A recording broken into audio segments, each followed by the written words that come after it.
ಸ್ವಾಗತ. ರಾಜಕೀಯ ಮತ್ತು ಪ್ರಮುಖ ಸುದ್ದಿಗಳ ಬಗ್ಗೆ ಹೇಳ್ತೇನೆ. ನಾನು ಶ್ವೇತಾ. ನೀವು ಸುದ್ದಿಯಾನದ ಸಬ್ಸ್ಕ್ರೈಬರ್ ಆಗೋದಕ್ಕೆ ಮರಿಬೇಡಿ.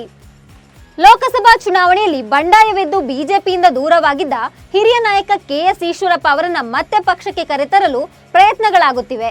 ಜಗದೀಶ್ ಶೆಟ್ಟರ್ ಗರು ವಾಪಸಿ ಮಾದರಿಯಲ್ಲಿಯೇ ಕೆಎಸ್ ಈಶ್ವರಪ್ಪ ಅವರನ್ನ ಬಿಜೆಪಿಗೆ ವಾಪಸ್ ಕರೆತರಲು ಪ್ಲಾನ್ ನಡೆದಿದೆ. ಮಾಜಿ ಸಿಎಂ ಬಿಎಸ್ ಯಡಿಯೂರಪ್ಪರ ವಿರೋಧಿ ಬಣ ಈ ಸಿದ್ಧತೆ ನಡೆಸಿದೆ ಅಂತ ಹೇಳಲಾಗ್ತಿದೆ. ಬಿಎಸ್ವೈ ವಿರೋಧಿ ಗುಂಪು ದಿಲ್ಲಿ ಸಂಪರ್ಕವನ್ನ ಬಳಸಿ ಈಶ್ವರಪ್ಪ ಪರ ಬ್ಯಾಟಿಂಗ್ ಮಾಡುತ್ತಿದೆ. ಈಶ್ವರಪ್ಪ ಅವರಂತಹ ನಾಯಕರ ಅಗತ್ಯ ಪಕ್ಷಕ್ಕಿದೆ ಅಂತ ಪ್ರತಿಪಾದಿಸಲಾಗುತ್ತಿದೆ.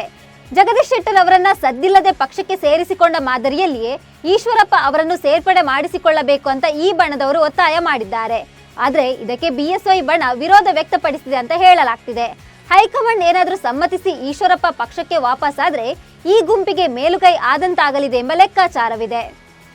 ಅಯೋಧ್ಯೆ ರಾಮ ಮಂದಿರದಲ್ಲಿ ಗುಂಡಿನ ಸದ್ದು ಕೇಳಿ ಬಂದಿದೆ. ರಾಮ ಮಂದಿರದ ಭದ್ರತಾ ನಿಯೋಜನೆಗೊಂಡಿದ್ದ ಎಸ್ಎಸ್ಎಫ್ ಯೋಧ ಶತ್ರುಘ್ನ ವಿಶ್ವಕರ್ಮ ಎಂಬುವರು ಗುಂಡಿಗೆ ಬಲಿಯಾಗಿದ್ದಾರೆ. ಬುಧವಾರ ಬೆಳಗ್ಗೆ 5:25ಕ್ಕೆ ಈ ಘಟನೆ ನಡೆದಿದೆ. ಸದ್ಯ ಯೋಧನ ಸಾವು ಅಯೋಧ್ಯೆ ದೇಗುಲ ಸಂಕೀರ್ಣದಲ್ಲಿ ಸಂಚಲನ ಮೂಡಿಸಿದೆ. ಘಟನಾ ಸ್ಥಳಕ್ಕೆ ಪೊಲೀಸರು ಆಗಮಿಸಿ ಪರಿಶೀಲನೆ ನಡೆಸಿದ್ದಾರೆ. ಪ್ರಾಥಮಿಕ ತನಿಖೆಯಲ್ಲಿ ಇದನ್ನು ಆತ್ಮಹತ್ಯೆ ಅಂತ ಪರಿಗಣಿಸಲಾಗಿದೆ. ಚನ್ನಪಟ್ಟಣ ಶಾಸಕ ಸ್ಥಾನಕ್ಕೆ ಕೇಂದ್ರ ಸಚಿವ ಕುಮಾರಸ್ವಾಮಿ ರಾಜೀನಾಮೆ ನೀಡಿದ್ದಾರೆ. ಈ ಬೆನ್ನಲ್ಲೇ ಚನ್ನಪಟ್ಟಣದಲ್ಲಿ ರಾಜಕೀಯ ಚಟುವಟಿಕೆ ಜೋರಾಗಿದೆ. ಬೆಂಗಳೂರು ಗ್ರಾಮಾಂತರದಲ್ಲಿ ಸೋಲುಂಡ ಡಿಕೆ ಬ್ರದರ್ಸ್ ಸೇಡು ತೀರಿಸಿಕೊಳ್ಳೋ ತವಕದಲ್ಲಿದ್ದಾರೆ. ಈ ಬೆನ್ನಲ್ಲೇ ಡಿಸಿಎಂ ಡಿಕೆ ಶಿವಕುಮಾರ್ ಚನ್ನಪಟ್ಟಣದಿಂದ ಸ್ಪರ್ಧಿಸೋದಕ್ಕೆ ಪ್ಲಾನ್ ನಡೆದಿದೆ ಅಂತ ಹೇಳಲಾಗ್ತಿದೆ. ಇನ್ನೊಂದ್ ಕಡೆ ಡಿಕೆ ಸುರೇಶ್ ಅವರೇ ಸ್ಪರ್ಧೆ ಮಾಡ್ತಾರೆ ಅಂತ ಹೇಳಲಾಗ್ತಿದೆ. ಡಿಕೆಶಿ ಚನ್ನಪಟ್ಟಣದಲ್ಲಿ ಸ್ಪರ್ಧೆ ಮಾಡಿ ಗೆಲುವು ಪಡೆದ್ರೆ ತಮ್ಮಿಂದ ತೆರವಾಗುವ ಕನಕಪುರದಿಂದ ಡಿಕೆ ಸುರೇಶ್ ಅವರನ್ನ ಕಣಕ್ಕಿಳಿಸುವ ಸಾಧ್ಯತೆ ಇದೆ ಅಂತ ಹೇಳಲಾಗ್ತಿದೆ. ಚನ್ನಪಟ್ಟಣ ಕ್ಷೇತ್ರದಲ್ಲಿ ಸ್ಪರ್ಧೆ ಮಾಡಿ ಗೆಲುವು ಪಡೆಯುವ ಮೂಲಕ ರಾಮನಗರ ಜಿಲ್ಲೆಯಲ್ಲಿ ಜೆಡಿಎಸ್ ಮುಕ್ತ ಮಾಡಲು ಡಿಕೆಶಿ ಮಾಸ್ಟರ್ ಪ್ಲಾನ್ ಮಾಡಿದ್ದಾರಂತೆ. ಆದ್ರೆ ಇದು ಚಿಂತನೆ ಮಾತ್ರ ಆಗಿದ್ದು ಚನ್ನಪಟ್ಟಣದ ರಾಜಕೀಯ ಹವಾ ಹೇಗಿರಲಿದೆ ಅಂತ ಪರಿಶೀಲನೆ ನಡೆಸಿ ಮುಂದಿನ ನಿರ್ಧಾರ ಕೈಗೊಳ್ಳುವ ಸಾಧ್ಯತೆ ಇದೆ ಅಂತ ಹೇಳಲಾಗ್ತಿದೆ.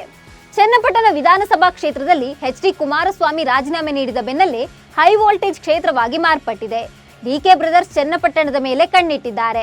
ಇವತ್ತು ಡಿಸಿಎಂ ಡಿಕೆ ಶಿವಕುಮಾರ್ ಚನ್ನಪಟ್ಟಣ ಕ್ಷೇತ್ರದಲ್ಲಿ ಪ್ರವಾಸ ಕೈಗೊಂಡಿದ್ದಾರೆ. ಕ್ಷೇತ್ರದ ಪ್ರಮುಖ ದೇವಸ್ಥಾನಗಳಲ್ಲಿ ಪೂಜೆ ಸಲ್ಲಿಸಿ ನಂತರ ತಾಲೂಕು ಮಟ್ಟದ ಅಧಿಕಾರಿಗಳ ಜೊತೆ ಸಭೆ ನಡೆಸಿದ್ದಾರೆ. ಅಧಿಕಾರಿಗಳ ಸಭೆಯ ಬಳಿಕ ಪಕ್ಷದ ಪ್ರಮುಖ ಮುಖಂಡರು ಕಾರ್ಯಕರ್ತರ ಜೊತೆಗೆ ಸಮಾಲೋಚನೆ ನಡೆಸಿದ್ದಾರೆ. ಇದಕ್ಕೂ ಮುನ್ನ ಸುದ್ದಿಗಾರರೊಂದಿಗೆ ಮಾತನಾಡಿದ ಡಿಕೆ ಶಿವಕುಮಾರ್, ಜನರ ನಾಡಿ ಮಿಡಿತ ಅರಿಯೋಕೆ ಹೊರಟಿದ್ದೇನೆ. ಜನರು ಏನ್ ಹೇಳ್ತಾರೆ ಅದರಂತೆ ನಡೆಯುತ್ತೇನೆ. ಪಕ್ಷ ಏನ್ ಹೇಳುತ್ತೆ ಅದರಂತೆ ಮಾಡಬೇಕಲ್ಲ. ಚನ್ನಪಟ್ಟಣ ಕ್ಷೇತ್ರ ನನ್ನ ಹೃದಯದಲ್ಲಿದೆ. I want to love Channapatna, I want to develop Channapatna ಅಂತ ಹೇಳೋ ಮೂಲಕ ಚನ್ನಪಟ್ಟಣ ಕ್ಷೇತ್ರದಿಂದ ಸ್ಪರ್ಧಿಸೋ ಬಗ್ಗೆ ಪರೋಕ್ಷವಾಗಿ ಸುಳಿವು ನೀಡಿದ್ದಾರೆ. ರಾಜ್ಯದಲ್ಲಿ ಕಾಂಗ್ರೆಸ್ ಸರ್ಕಾರ ಪಂಚ ಗ್ಯಾರಂಟಿ ಜಾರಿ ಮಾಡಿದೆ. ಗ್ಯಾರಂಟಿಗಳ ಅನುಷ್ಠಾನದಿಂದ ಆರ್ಥಿಕ ಸಂಕಷ್ಟ ಎದುರಾಗಿದ್ದು ಈ ಬಿಕ್ಕಟ್ಟಿನಿಂದ ಪಾರಾಗಲು ಸಿದ್ದರಾಮಯ್ಯ ಸರ್ಕಾರ ಹೊಸ ದಾರಿ ಹುಡುಕ್ತಿದೆ. ಮೊನ್ನೆಯಷ್ಟೇ ತೈಲ ದರ ಹೆಚ್ಚಿಸಿದ ರಾಜ್ಯ ಸರ್ಕಾರ ಇದೀಗ ಬೆಂಗಳೂರು ಸುತ್ತಲಿನ 25,000 ಎಕರೆ ಸರ್ಕಾರಿ ಜಮೀನಿಂದ ಆದಾಯ ಸಂಗ್ರಹಕ್ಕೆ ಬಳಸಿಕೊಳ್ಳಲು ಮುಂದಾಗಿದೆ. ಜಮೀನುಗಳ ನಗದೀಕರಣ ಅಥವಾ ರಾಜ್ಯ ನಿರ್ದೇಶಿತ ನಗರೀಕರಣ ಮಾದರಿಗಳ ಮೂಲಕ ವರಮಾನ ಹೆಚ್ಚಿಸಿಕೊಳ್ಳಬಹುದು ಅಂತ ಬಾಸ್ಟನ್ ಎಂಬ ಕಂಪನಿ ಪ್ರಾಥಮಿಕ ವರದಿ ಸಲ್ಲಿಸಿದೆ ಅಂತ ಹೇಳಲಾಗ್ತಿದೆ. ಚಿತ್ರದುರ್ಗದ ರೇಣುಕಾಸ್ವಾಮಿ ಕೊಲೆ ಕೇಸ್ನಲ್ಲಿ ನಟ ದರ್ಶನ್ ಬಂಧನವಾಗಿ 9 ದಿನಗಳು ಕಳೆದಿವೆ. ಪತಿಯನ್ನ ನೋಡಲು ವಿಜಯಲಕ್ಷ್ಮಿ ಒಮ್ಮೆಯೂ ಬಂದಿರಲಿಲ್ಲ. ಇವತ್ತು ದರ್ಶನ್ ಪತ್ನಿ ವಿಜಯಲಕ್ಷ್ಮಿ ಪೊಲೀಸ್ ಠಾಣೆಗೆ ಭೇಟಿ ನೀಡಿದ್ದಾರೆ. ಸ್ಥಳಮಹಜರು ವೇಳೆ ವಿಜಯಲಕ್ಷ್ಮಿ ಮನೆಯಲ್ಲಿ ದರ್ಶನ್ ಶೂ ಸಿಕ್ಕಿದ್ರಿಂದ ಪೊಲೀಸರು ಅವರಿಗೂ ನೋಟಿಸ್ ಜಾರಿಗೊಳಿಸಿ ವಿಚಾರಣೆಗೆ ಹಾಜರಾಗುವಂತೆ ಸೂಚನೆ ನೀಡಿದ್ರು. ಈ ಹಿನ್ನೆಲೆಯಲ್ಲಿ ವಿಜಯಲಕ್ಷ್ಮಿ ವಿಚಾರಣೆಗೆ ಹಾಜರಾಗಿದ್ದಾರೆ. ಮನೆಯಲ್ಲಿ ಶೂ ಸಿಕ್ಕಿರುವ ಬಗ್ಗೆ ವಿಜಯಲಕ್ಷ್ಮಿ ಅವರನ್ನ ವಿಚಾರಣೆ ಮಾಡಿ ಪೊಲೀಸರು ಹೇಳಿಕೆ ದಾಖಲಿಸಿಕೊಂಡಿದ್ದಾರೆ. ರಾಜ್ಯದಲ್ಲಿ ವಾಹನಗಳಿಗೆ ಎಚ್ಎಸ್ಆರ್ಪಿ ನಂಬರ್ ಪ್ಲೇಟ್ ಅಳವಡಿಕೆಗೆ ಈಗಾಗಲೇ 2-3 ಬಾರಿ ಅವಧಿ ವಿಸ್ತರಣೆ ಮಾಡಿದ್ದು ಜೂನ್ 12ಕ್ಕೆ ಡೆಡ್ಲೈನ್ ಕೊನೆಗೊಂಡಿದೆ.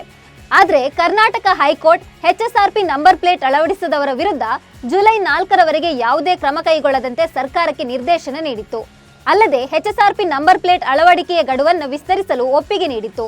ಇದರ ಬೆನ್ನಲ್ಲೇ ಇದೀಗ ರಾಜ್ಯ ಸರ್ಕಾರ ಎಚ್ಎಸ್ಆರ್ಪಿ ನಂಬರ್ ಪ್ಲೇಟ್ ಅಳವಡಿಕೆಗೆ ಸೆಪ್ಟೆಂಬರ್ 15ರವರೆಗೆ ಕಾಲಾವಕಾಶ ನೀಡಿದೆ.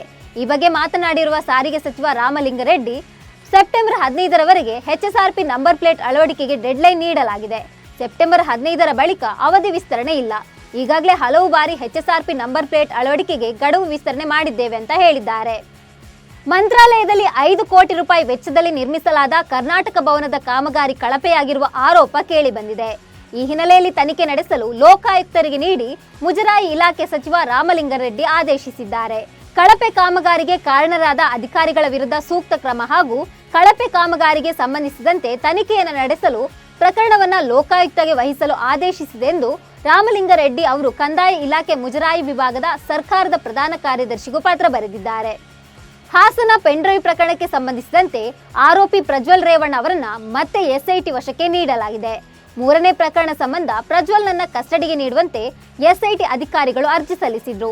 ಇದೀಗ ಎಸ್ಐಟಿ ಕಸ್ಟಡಿಗೆ ನೀಡುವಂತೆ ಬೆಂಗಳೂರಿನ 42ನೇ ACMM ಕೋರ್ಟ್ ಮಹತ್ವದ ಆದೇಶ ನೀಡಿದೆ. ಜೂನ್ 24ರವರೆಗೆ ಎಸ್ಐಟಿ ಕಸ್ಟಡಿಗೆ ನೀಡುವಂತೆ ಕೋರ್ಟ್ ಆದೇಶ ನೀಡಿದೆ. ನಿನ್ನೆಯಷ್ಟೇ ಪ್ರಜ್ವಲ್ ರೇವಣ್ಣನನ್ನ ಕೋರ್ಟ್ ನ್ಯಾಯಾಂಗ ಬಂಧನಕ್ಕೆ ನೀಡಿ ಆದೇಶ ನೀಡಿತ್ತು. ಪ್ರಧಾನಿಯಾಗಿ ಪ್ರಮಾಣ ವಚನ ಸ್ವೀಕರಿಸಿದ ಬಳಿಕ ನರೇಂದ್ರ ಮೋದಿ ಅವರು ಇವತ್ತು ಮೊದಲ ಬಾರಿಗೆ ಬಿಹಾರಕ್ಕೆ ಭೇಟಿ ನೀಡಿದ್ದಾರೆ. ಬಿಹಾರದ ರಾಜ್ಗೀರ್ನಲ್ಲಿ 1700 ಕೋಟಿ ರೂಪಾಯಿ ವೆಚ್ಚದಲ್ಲಿ ನಿರ್ಮಿಸಲಾಗಿರುವ ನಳಂದ ವಿಶ್ವವಿದ್ಯಾಲಯದ ಹೊಸ ಕ್ಯಾಂಪಸ್ ಅನ್ನ ಪ್ರಧಾನಿ ನರೇಂದ್ರ ಮೋದಿ ಉದ್ಘಾಟಿಸಿದ್ದಾರೆ.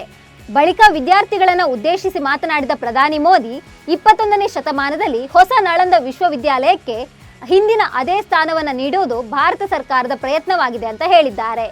ಇವಿಷ್ಟು ಇವತ್ತಿನ ಪ್ರಮುಖ ಸುದ್ದಿಗಳು. ನಮಸ್ಕಾರ.